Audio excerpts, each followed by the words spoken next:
Hello everyone, நான் உங்கள் சிராஜ். நாம் இன்றைக்கி இந்த வீடியோவில் இதை பற்றி பார்க்க போகிறோன்னா, தாய்லாண்டில் ஒரு போலீஸ்காரர் 33 பேரை கொண்டிருக்காரு.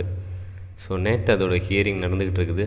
ஸோ என்ன நடந்துச்சு, எதனால் அந்த 33 கொலைகள் அப்படிங்கிறத நான் உங்களுக்கு இன்றைக்கி எக்ஸ்பிளைன் பண்ண போகிறேன்.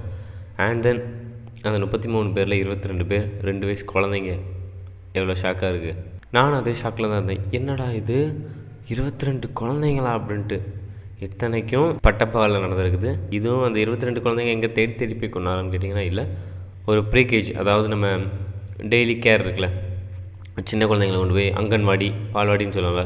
ஸோ அங்கே தான் படிச்சுக்கிட்டு இருந்துருக்காங்க. ஸோ அந்த மாதிரி பசங்களை ஒரே இடத்துல வச்சு அங்கே படிக்கிற school, pregnant lady, and then இத்தனைக்கும் அவர் ஒரு போலீஸ்கார், அங்கே உள்ள வாட்ச்மேனையும் கொண்டிருக்காரு. அவர் ஒரு போலீஸ்கார், ஓகேங்களா. அந்த கொலைலாம் பண்ணவர் பெரிய க்ரைமோ பெரிய ஒரு குற்றவாளியெல்லாம் இல்லை, ஒரு போலீஸ். அதுக்கப்புறம் நேராக வீட்டுக்கு போய் அவரோட குழந்தைய கொண்டுட்டு அவரோட ஒய்ஃபை கொண்டுட்டு அவரும் செத்துருக்காரு. ஸோ இந்த நியூஸை பற்றி தான் நமக்கு நான் டீப்பாக எக்ஸ்பிளைன் பண்ணுவேன். ஏன்னா நம்ம நாட்டில் இப்போது சொசைட்டி வந்து ரொம்ப மாறிக்கிட்டு இருக்குது, அப்கிரேட் ஆகிட்டே போய்ட்டுருக்கோம். பட் ஒரு சில விஷயத்தில் நம்ம இன்னும் பேக் போயிட்டே இருக்கிறோமோ அப்படிங்கிற மாதிரி தோணுது. முந்திலாம் பார்த்தோன்னா ட்ரக்ஸுக்கு வந்து ரொம்ப அடிக்டாக இருந்தாங்க. இப்போ வந்து அது எந்தளவு கூடியிருக்குன்னு நான் சொல்ல வேண்டிய அவசியம் இல்லை உங்களுக்கு. ஏன்னா ட்ரக்குங்கிறது இப்போ வந்து கேஷுவலாக கிடைக்கிற மாதிரி இருக்குது. ஏன்னா வந்து முந்திலாம் பார்த்தோன்னா அடிக்கடி இந்த இன்ஸ்பெக்ட் பண்ணுவாங்க. ஒவ்வொரு குட்கா, பான் மசாலா, அந்த இதெல்லாம் எங்கெல்லாம் அதிகமாக வச்சுருக்காங்களோ அதெல்லாம் போது ரைடு பண்ணுவாங்க. ஃபர்ஸ்ட் ஆஃப் ஆல் இது எதுக்கு பிளாக் பண்ண மாட்டாங்கன்னா, ஃபாரினில் ஒரு ஏரியாவில் வந்து இதை வந்து என்னடா ரொம்ப இது சேல் ஆகுது, இதனால் நிறைய பாதிப்பு வருது அப்படின்ட்டு, அதாவது டாஸ்மாக் இருக்குல்ல, டாஸ்மாக்கை அடைச்சா என்ன ஆகுங்கிறத சொல்கிறேன். ஸோ அடைச்சிட்டு அதுக்கப்புறம் கொஞ்ச நாள் பேருக்கு ஒரு 2-3 நாள் ஓகே, அதுக்கப்புறம் ஒரு 2-3 வாரம் கழித்து அவங்க ப்ரொட்டஸ்ட் பண்ண ஆரம்பிக்காங்க, அவங்க சாக ஆரம்பிக்காங்க. எப்படி இருக்குது, ஷாக்காக இருக்குல்ல. ஸோ இந்த மாதிரி தான் அவங்களே அழிச்சிக்க ஆரம்பிச்சிட்டாங்க. ஸோ அந்த மாதிரி இருக்கிறதுனால ஐயோ இது ரொம்ப தப்பாக போதே, யாரும் வேலைக்கு போகிறதில்ல. ஸோ அந்த மாதிரி இருக்கிறதுனால உடனே அவங்க வந்து மறுபடியும் ஓப்பன் பண்ணி விட்டாங்க டாஸ்மாக. ஸோ அந்த மாதிரி தமிழ்நாட்டில் டைவர்ட் ஆகிறதுக்கு நிறையவே சான்சஸ் இருக்குது. பிகாஸ் இங்கே யாருமே சும்மா இருக்க மாட்டாங்க.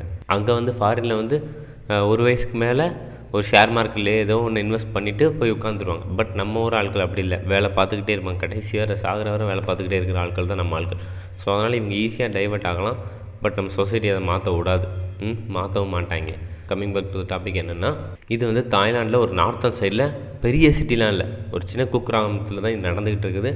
ஸோ நடந்துகிட்டு இருக்குது என்னென்னா, காலைல ஒரு போலீஸ்காரர் வராரு, ஓகேங்களா. போலீஸ்காரர் வந்து அவர் வந்து ஆல்ரெடி வந்து ஸ்ட்ரெஸ்ஸில் இருக்கார். ஏன்னா போலீஸை பற்றி நம்ம நிறைய நேரம் பேசுகிறதே இல்லை. ஏன்னா போலீஸை நம்ம பார்த்து போலீஸ்டா அப்படின்னு பயந்து நம்ம ஓடி இருக்கோமே தவிர, ஐயோ பாவம் வெயிலில் நிற்காங்கன்னு எத்தனை பேர் ரெக்ரெட் ஃபீல் பண்ணியிருப்பீங்கன்னு எனக்கு தெரில. ஸோ அந்த மாதிரி இருக்கிற கட்டத்தில் இவர் வந்து வராரு. வந்துட்டு நேராக கன் எடுத்துகிட்டு நேராக வந்தவுடனே அந்த ப்ரீகேஜ் இருக்குல்ல, அதாவது பால்வாடி ஸ்கூல் முன்னாடி இருக்கிற வாட்ச்மேனை போட்டு தள்ளிடுறாரு.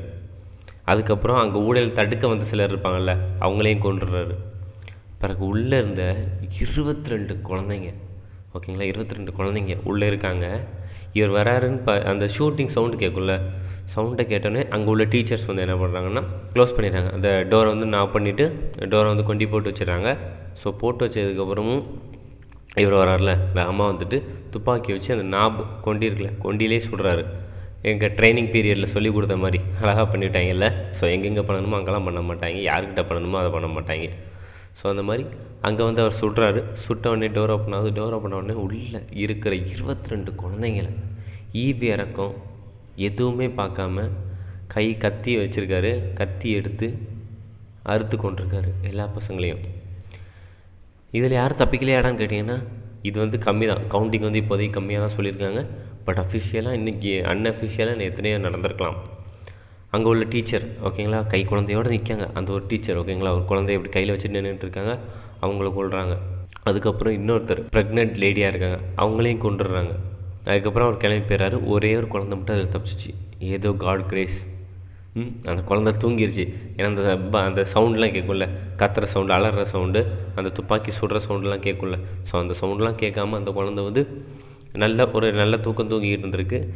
அதில் நல்லா தூங்கினதுனால தப்பிச்சிருச்சு ஏதோ. அடுத்து இவர் நேராக வெளியே போகிறாரு. வெளியே போய் அவரோட இது ஓப்பன் வண்டியில் ஏறாரு, அதாவது கேரியர் இருக்குல்ல. ஸோ அந்த மாதிரி தாய்லாண்டில் நம்ம பின்னாடி லோடு ஏற்றுற மாதிரியும் முன்னாடி அவங்க ஃபேமிலிக்கு யூஸ் பண்ணுற மாதிரி வச்சுருப்பாங்களே, ஸோ அந்த மாதிரி ஒரு வண்டியில் ஏறி கிளம்புறாரு. இந்த மாதிரி கிளம்பும்போது அங்கே உள்ள எல்லாருமே போலீஸ்க்கு இன்ஃபர்மேஷன் கொடுத்தாங்க.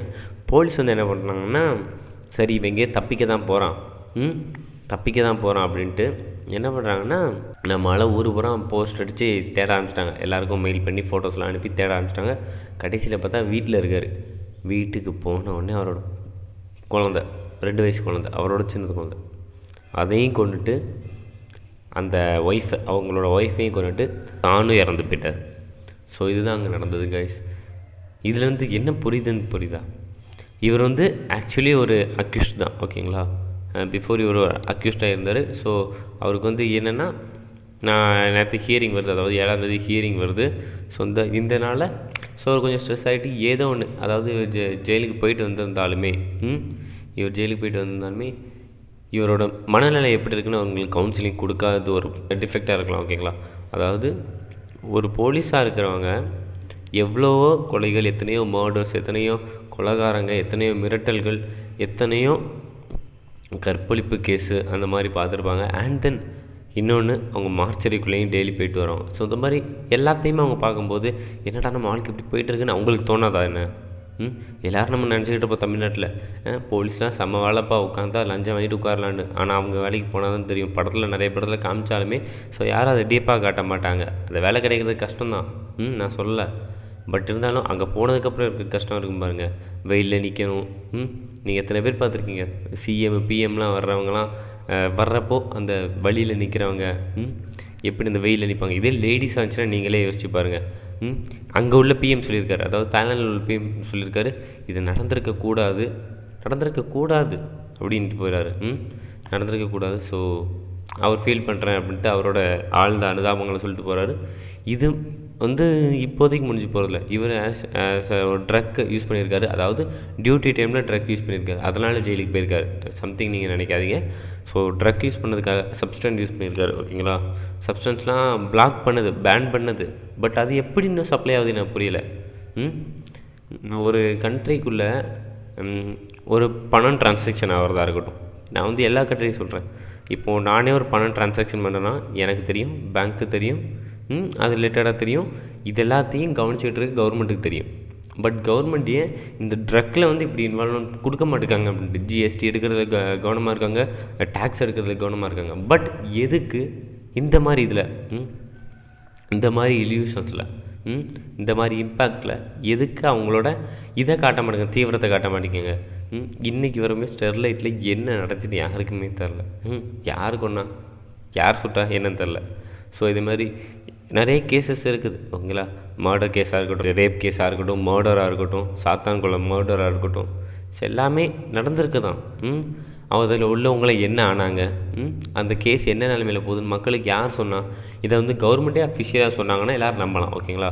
ஏன்னா நியூஸ்காரன் வந்து இங்கே ஒருத்தர் சொல்லுவான், அங்கே ஒன்று சொல்லுவான். அந்த மாதிரி மாற்றி சொல்லலாம். மார்க்கெட்டிங்காண்டி, அவன் டிஆர்பிக்காண்டி என்ன வேணால் சொல்லலாம். நியூஸை மாற்றி கூட சொல்லுவாங்க. கேட்டால் ரூமர் அப்படின்ட்டுருவாங்க. கடைசியில் இந்த இதே ஃபுட்டேஜே காட்ட மாட்டாங்க. இந்த மாதிரி பேர்.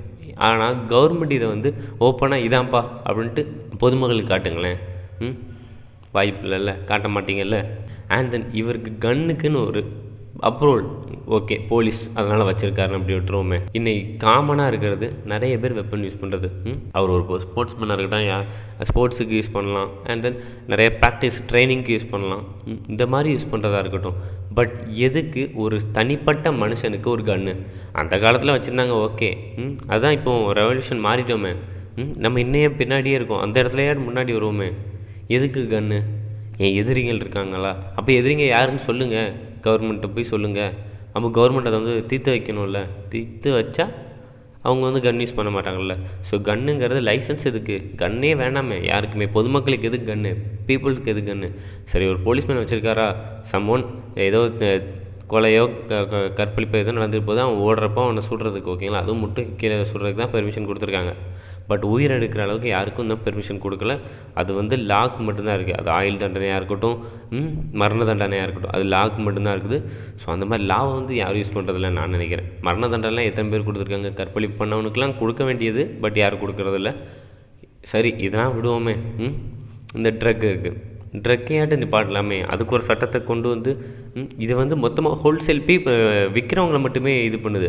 பட் இங்கேருந்து ரீட்டெயிலராக வாங்கிட்டு போவாங்கள்ல, கொஞ்சம் கொஞ்சமாக வாங்கிட்டு போய் விற்பாங்கல்ல, ஸோ அவங்களெலாம் பிடிக்கிறதில்ல. ஸோ இந்த மாதிரி எல்லாமே நம்ம கண் முன்னாடி தான் நடக்குது. பட் நம்ம யாருமே அதை வந்து பெருசாக எடுத்துக்கிறது கிடையாது. ஓகே, அண்ட் தென் ஒன்றே நான் உங்கள்கிட்ட சொல்லிக்கிறேன். குழந்தைங்க, அதாவது இந்த நியூஸில் நான் சொன்னது 22 குழந்தைங்க, 22 ப்ளஸ் ஒரு 38 பேர், ஓகேங்களா? அதில் பாதிக்கப்பட்ட இறந்த எல்லாருமே யோசிச்சு பாருங்கங்க. 38 பேருங்க, 22 குழந்தைங்க. அந்த குழந்தைங்க என்னங்க பாவம் பண்ணும்? பெற்றவங்க பண்ணதுக்கு அந்த குழந்தைங்களாம் வாங்கும். இதுதான் இந்த உலகம் கொடுத்த பரிசு போல் உங்களுக்கு. கடவுளுக்கு ரொம்ப பிடிச்சி போச்சுன்னு இதில் வேறு ஒருத்தன் சொல்லிக்கிட்டு கிளம்பி வருவாங்க. அந்த குழந்தைங்கள கடவுளுக்கு பிடிச்சிருக்கிறதுனால எடுத்துக்கிட்டாருன்னு. சாதாரணமானங்க 2 வயசு குழந்தைங்க, ஜஸ்ட் 2 இயர்ஸ் ஓல்டு, 48 மாதம் தான் ஆகுது வந்து உலகத்துக்கு வந்து. ஸோ அந்த மாதிரி குழந்தைங்கள, ஸோ அதனால் கவர்மெண்ட் மாறணும். கவர்மெண்ட் வந்து நான் மாறணுன்னா எப்படின்னு சொல்லணும்னா சிஸ்டமேட்டிக்காக இல்லை, பட் இதை வந்து அண்டர் கிரவுண்ட்லேருந்து எல்லாத்தையுமே எடுத்து வரும். யார் ஒரு போதைப் பொருளை விற்கானா அவனை பிடிச்சி ஜெயிலில் போட்டு அவன் கவுன்சிலிங் கொடுத்து அவனுக்கு திருந்திட்டானா. இப்போ ஒரு குற்றவாளியை ஜெயிலில் போட்டோம்னா அவன் திருந்திட்டான்னு எதை வச்சு நீங்கள் டிக்ளேர் பண்ணுறீங்கன்னு எனக்கு புரியலை. ஓகே, அவன் நல்ல வேலை செய்கிறான், நல்லவன் மாதிரி இருக்கான் அப்படின்ட்டு. நல்லவன் மாதிரி யாருனாலும் நடிக்கலாம். 10 கொலை பண்ணவங்க கூட நல்லவன் மாதிரி நடிக்கலாம். தப்பு பண்ணாத மாதிரி இன்னும் லாந்திக்கிட்டு இருப்பாங்க. எத்தனையோ கொலைகள் பண்ணிட்டு இன்னுமே வெளியே சுற்றுறவங்களும் இருக்காங்கல்ல. ஸோ அவங்களே நல்லவங்க மாதிரி இருக்காங்கல்ல. 10 கொலை பண்ணிட்டோம்ப்பா, அதுக்கப்புறம் எதுவுமே கொலை பண்ணாமல் இருக்கிறவங்க இருக்காங்கல்ல. ஸோ அந்த மாதிரி இருக்கிறப்போ நீங்கள் தான் இன்வால்மெண்ட் காட்டணும், கவர்மெண்ட்ஸ். ஸோ இதுதான் கைஸ் நான் உங்களுக்கு சொல்ல வந்தேன். நீங்கள் இந்த வீடியோ பற்றி என்ன நினைக்கிங்கிறத கீழே கமெண்ட்டில் சொல்லிட்டு போங்க. மேக்ஸிமம் எல்லாருக்கும் ஷேர் பண்ணுங்கள். இது வந்து பிக்கஸ்ட் இஷ்யூவாக நான் லாஸ்ட் ஒரு 2-3 டேஸாக போயிட்டுருக்குது.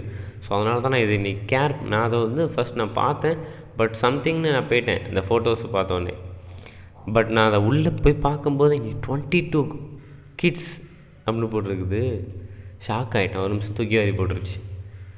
ஸோ இதோட நான் இந்த வீடியோ முடிச்சுக்கிறேன். நாளைக்கு இன்னொரு வீடியோவில் நான் உங்களை சந்திக்கிறேன். இந்த வீடியோ மேக்ஸிமம் எல்லாருக்கும் உங்கள் ஃப்ரெண்ட்ஸ் ஃபேமிலிக்கு ஷேர் பண்ணுங்கள். Tata, bye bye, cheers.